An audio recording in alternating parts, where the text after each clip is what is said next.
Good afternoon, this is Heather from Talk Time Tarot, and we are going to do another story today.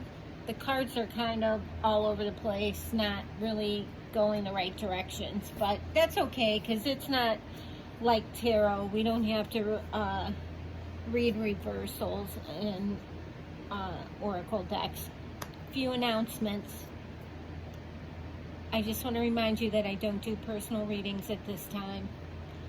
If anybody's trying to contact anyone, even though I don't have any subscribers right now, but if somebody's watching this in the future and somebody contacts you for personal readings, that is null and void. That's a scammer. Another thing, we're going to be moving to a new deck next week, and it's the Celtic Spirit Oracle. Should be fun. Here are a couple of cards from the deck. This is the Crone, which is usually a witch, an older witch. Gwyneth, which she's the mother and the nurturer, and the Green Woman. These are kind of plain cards, but the graphics on them are really nice and it's not overdone. The author of them is Nicola McIntosh, and she's from New Zealand. And I believe Rockpool Publishing is the one that put these together. Well, anyways, to sell, the publisher. So, I just want to give another reminder, as I did yesterday, and I think I've done it in one other video. If you see people that aren't shuffling the cards on the screen, and this is mostly tarot, because you don't see many just oracle readers alone. But if you see anyone on camera that is not shuffling the cards, that already have the cards laid out, skip over their channel, because what they're doing is not right. It's called stacking a deck, and a lot of times they lift other readers' stories for that day or week, and they'll take the cards out that match the story, and they'll put the cards in order on top of the deck, so they can just pull them out and say the story that another reader has done with their own talent and their own ability as an energy reader. Not everybody can read energy. You can learn to do it, but it's kind of difficult because a lot of people can't read their own intuition or feel their own intuition. But that's a whole nother subject to get in, and we don't really have time to do that today. So let's get started. See what we get. I'm going to pull 4 cards like I normally do. This is the Otter, and it's peace. Just when we get used to these cards, that's when we bring a new deck in, but it's cool. At least I'll get to put some different table decorations out. It's cool though. I mean, these pictures are on here. My mom, when she was younger, I can show it. She's passed away. And I won't pull the other frame out, but that's my mom and dad and grandma. And my mom when she was like 3 or 4. And then all of this stuff was hers. So, and the necklaces. It's just kind of nice.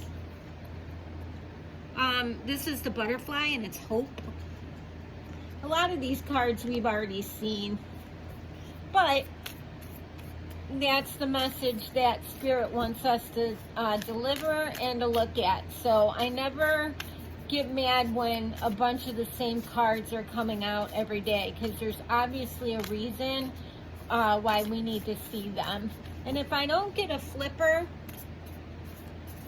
card that's flipping, I usually take one that's sticking out of the norm. So I'm going to take this one, and that is the spider and passion flower, creative ingenuity. Or some of you guys repurposing stuff in your house, maybe some clothes or decorating items. The ram and the dahlia, determination. Now let's see what's on the bottom of the deck. The coyote and the datura, and that's deceit. So we shall see what's happening here. Might want to just keep that at the bottom of the deck, but you never know. We might need it for the story that's coming out.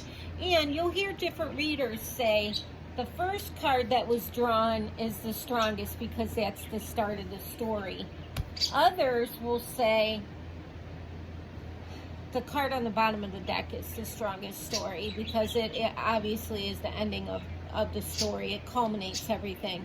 I'm not too concerned about what starts it and what's ending it because I don't go in a specific order like tarot. I kind of jump around in order to get the story or how the story is fed to me with my energy and intuition work. And the oracle cards are a little different that way.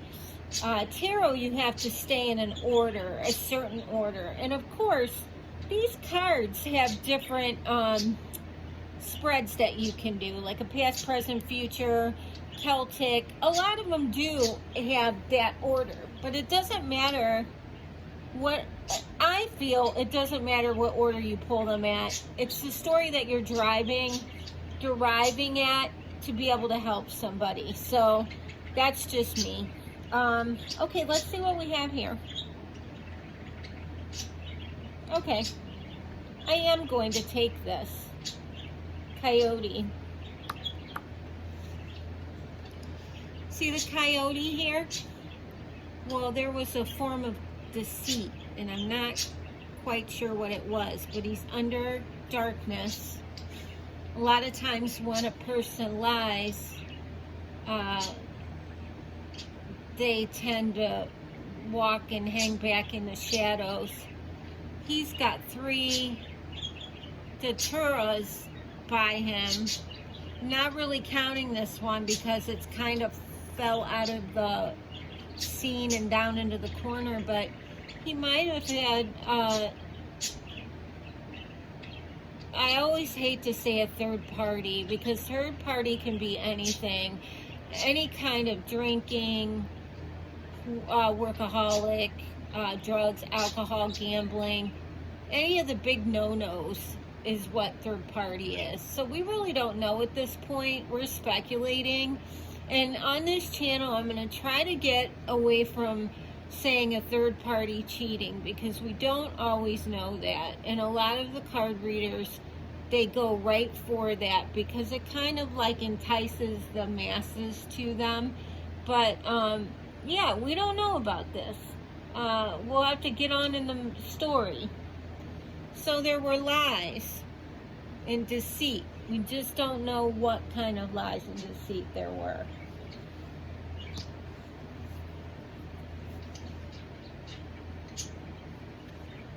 Here's the ram. He's in the dark as well. He has 3 flowers. So now it's getting kind of interesting here. Maybe they do have third parties. The flowers are in the exact same spots if you look at them. So it's fixed. It's fixed in the way the third party is going. The ram has large horns, so he can pretty much bust through anything that he needs to. But he's hiding in the dark as well. And his is determination. So he may be determined to find the coyote's dirty deeds that he's doing. The ram is facing the coyote. So I don't think this is a third party here. I think he's determined to catch his deceit. I don't think this is a third party. I do think this one is. So in saying that,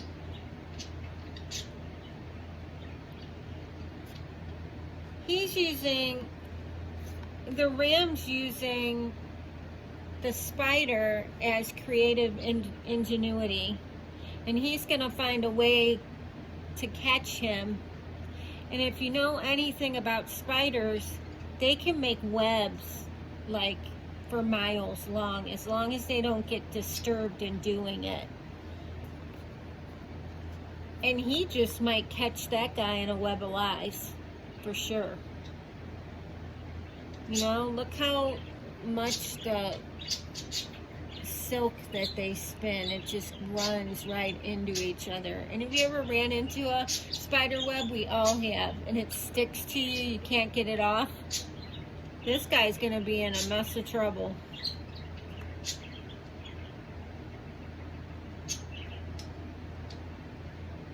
The otter brings peace. And this is the peace card. He brings peace after the storm. And I believe this spider is the Tower card here.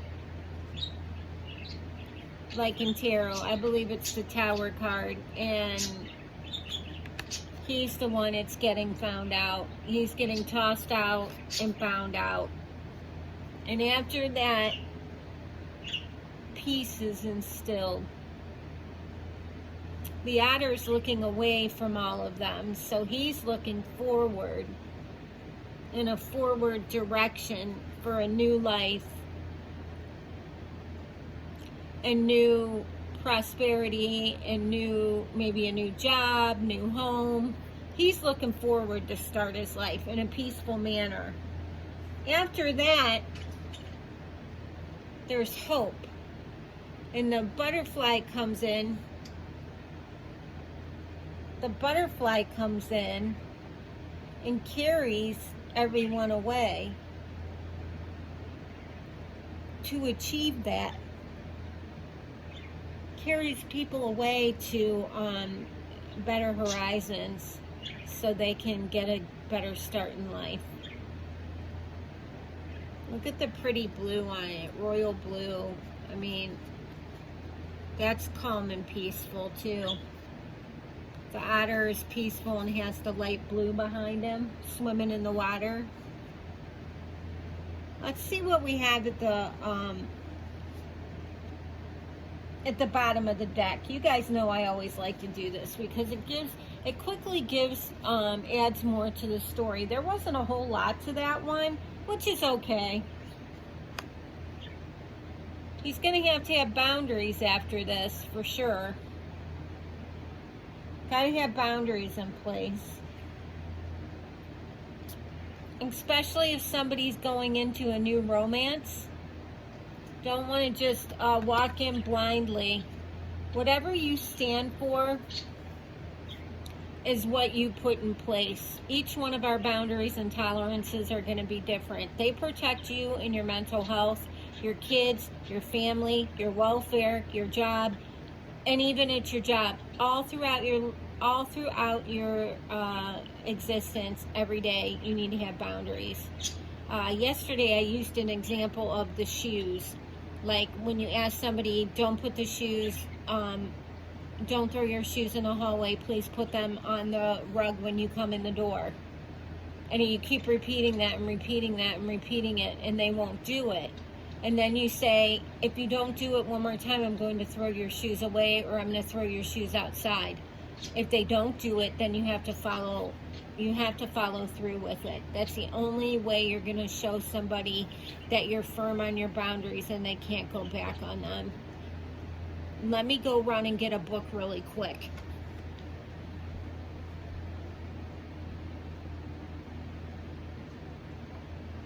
I don't know if we're not allowed to do this on YouTube, but this is an excellent book.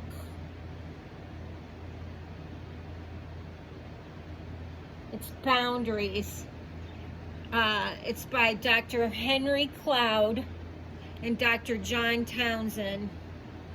My therapist gave me this to read, and it's excellent. Also, there's another book by Paul McKenna.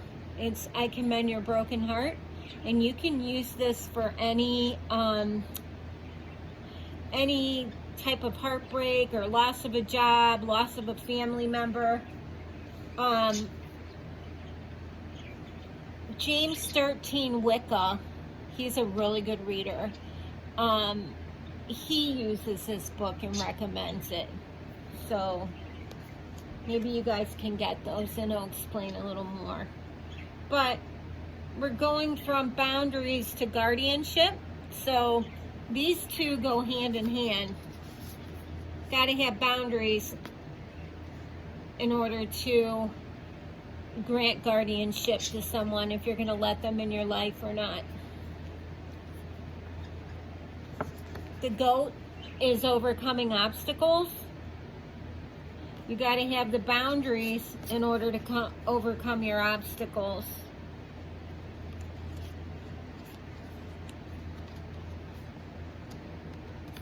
And lastly, when you enact your boundaries, you're going to achieve independence. And I've had the cat a lot, and I think it might be spirit really showing me to push this, excuse me, to push this through to people. I'm going to move him up. Again, the cat is sitting upright, very alert, very attentive. Look at her eyes. She knows what's going on. She's all business.